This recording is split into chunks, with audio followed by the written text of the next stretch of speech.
This Week in Politics on KSFY. We're on the road tonight. We begin at the Iowa State Capitol in Des Moines for a conversation with Lieutenant Governor Adam Gregg, a native of Hawarden, Iowa. He has a job he never thought he would have, and now he has a task that will put him to the test. In May of 2017, a little-known former policy advisor to former Iowa Governor, now Chinese Ambassador Terry Branstad, was named to the post of acting lieutenant governor by the state's newly sworn-in governor, Kim Reynolds. Adam Gregg was raised in the northwest Iowa community of Hawarden, and his grandfather Glenn told us last May that his grandson was up to the task. A lot of people says he's too young, but he's going to be quite an asset to us all, I think, before it's over and done with.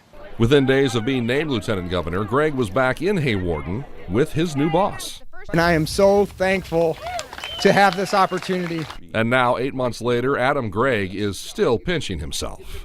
You could not have plotted this out even if you wanted to. To think of the dominoes that had to fall. You know, I'm somebody who's a religious person. To me, it's a God thing. No one else could have set up these dominoes and knocked them all down in just the right way for me to have this incredible opportunity. Gregg tells me never in a million years did he think Donald Trump being elected president would lead to Iowa Governor Terry Branstad being named Chinese ambassador, which would elevate former Lieutenant Governor Kim Reynolds into the top job, and that she would choose him as her second in command. There's higher powers at work in this, and I just feel honored and blessed to have been chosen for it, and I'm going to make the most of it. Already, he has a big job ahead of him as the Iowa legislature begins the work of dealing with clean water policy and the work still to come of having to make budget cuts because of lower state revenues. Gregg has been asked by Governor Reynolds to begin working on a plan to bring economic prosperity to rural areas of the state. And Gregg says he believes that begins with making sure all parts of Iowa have access to high-quality broadband. He says that one aspect is more important than most people realize. When we look at making sure that there's opportunity and prosperity in rural Iowa, one element of that is making sure that young people see that there's opportunity in rural Iowa and consider that a place where they can live. But high-speed internet connectivity has become an absolute expectation of people my generation and below. And so if we want them to consider opportunities in rural Iowa, they absolutely have to be connected. And the longer it takes to connect Iowa's rural areas to that high-speed internet, the further behind those areas will be if they want to attract any type of new businesses and the jobs that would come with them. And it's getting more and more critical as the economy changes. Think about just the changes that we've had in the past 10 to 15 years in terms of how ubiquitous it's become to have basically a high-speed, high-powered computer in your pocket in terms of your smartphone. And that's going to continue, that trend is going to continue as we move into the Internet of Things, as we get to the point where, you know, our refrigerators are connected, where our cars are increasingly connected, to the point where we're moving towards ultimately driverless vehicles. That all requires high-speed, high-capacity internet connectivity. But while Gregg is trying to boost the opportunities for rural Iowans, there is another issue he's facing as well, and it is an issue we know all too well in South Dakota, the idea of workforce development.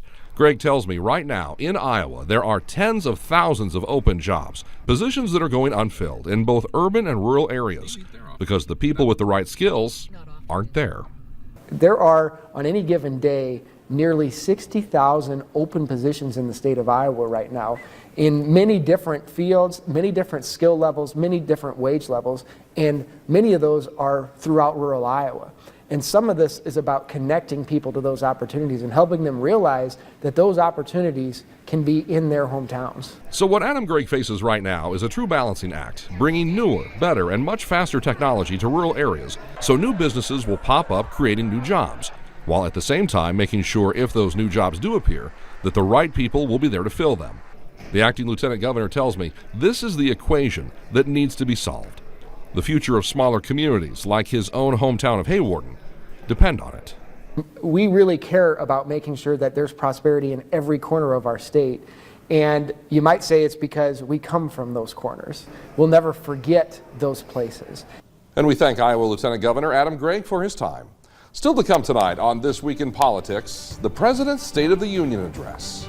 The state of our union is strong because our people are strong. Something appeared in the President's speech that didn't sit well with KSFY political analyst Vernon Brown. We'll tell you what it was when This Week in Politics returns right here on KSFY.